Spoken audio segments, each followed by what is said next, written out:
मैं छोटा विद्यार्थी था जब, तो स्कूल जाते वक्त बीच में एक मंदिर था और उसके जो पुजारी थे वो बड़े प्रसिद्ध थे, बंसी वाले उनका नाम था। और उनकी बड़ी ख्याति थी कि वो बड़े सज्जन, बड़े करुणावान, बड़े दानी, बड़े प्रेमी, बड़े भक्त। और जब प्रार्थना करते थे वो कृष्ण की तो आंखों से आंसू बह रहे, मगर मुझे देखते इसमें एकदम डंडा उठा लेते थे कि बस बोलना मत, कहना मत। क्योंकि मैं जब भी वो मिलते, कहीं भी मुझे मिल जाते, मैं कहा राम नाम सत्य है। इससे वो बहुत नाराज होते थे कि तू है कैसा, तुझे कुछ पता है कि जब कोई मर जाता है तब कहते हैं राम नाम सत्य, मैं अभी जिंदा हूं। वो पूजा कर रहे होते बंसी वाले कि पुकार लगा रहे होते, मैं उनके मंदिर में पहुंच जाता, मुझे देखते बंसी वाले को भूल जाते कि तू बाहर निकल, देख बोलना मत, वो बात मुंह से ही मत निकालना, वो बात ही गलत है, तुझे कुछ समझ ही नहीं है। जब देखो तब वही वही कह देता। मैं पूछता क्या, वो कहते कि मैं नहीं कह सकता क्या। जब उनको मैं बहुत सता चुका, एक दिन आ गए वो अपना डंडा लिए, मेरे पीछे पीछे मेरे घर पहुंच गए। मेरे पिताजी से बोले कि इसको रोको, ये बातें गलत बातें कहता है और मेरी पूजा में विघ्न बाधा डालता है, ये राक्षस है। पता नहीं इसको कैसे पता चल जाता है कि मैं पूजा कर रहा हूं, बस वहीं पहुंच जाता है। अब मैं पूजा करूं कि इसकी फिक्र करूं, और सब गड़बड़ हो जाता है, ऐसी बातें कह देता है। तो मैंने उनसे कहा कि आप कम से कम बातें तो बताइए,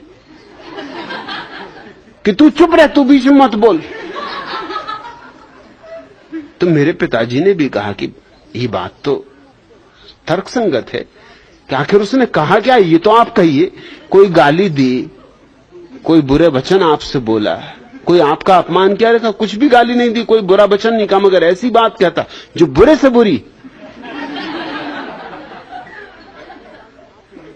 तो मैंने कहा कि आप कम से कम उस बात को कहो।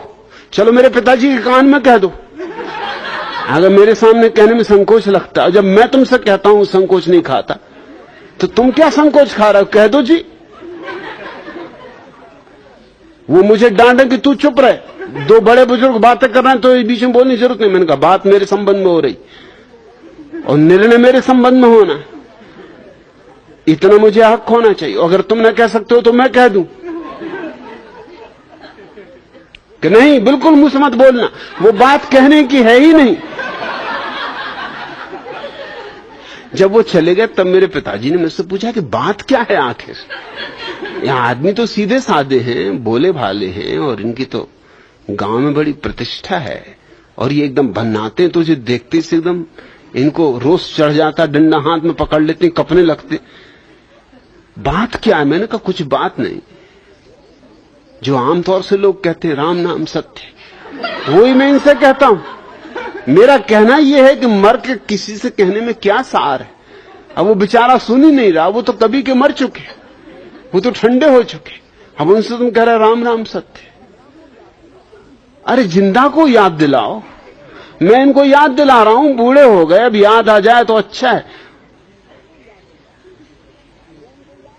वो बोले कि ये बात तो ठीक नहीं कहना, ये जिंदा आदमी से कहनी नहीं चाहिए।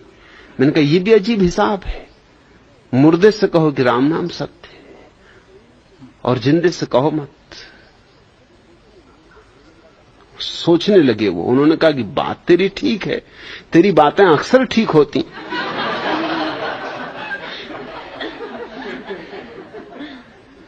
मगर उनमें कुछ ना कुछ गड़बड़ जरूर होती। तू भी कहां से खोज लाता। मुझे भी हो गई जिंदगी सुनते, अर्थियां निकलती हैं राम नाम सत्य, मैंने भी कई का किया, मगर मुझे कभी ये ख्याल ना आया कि जिंदा आदमी को कहना चाहिए। मैंने कहा जिंदगी को कहना चाहिए। अब जैसे बंसी वाले, अगर मेरा बस चले तो इनकी अर्थी बांध के, इनकी खटिया खड़ी करके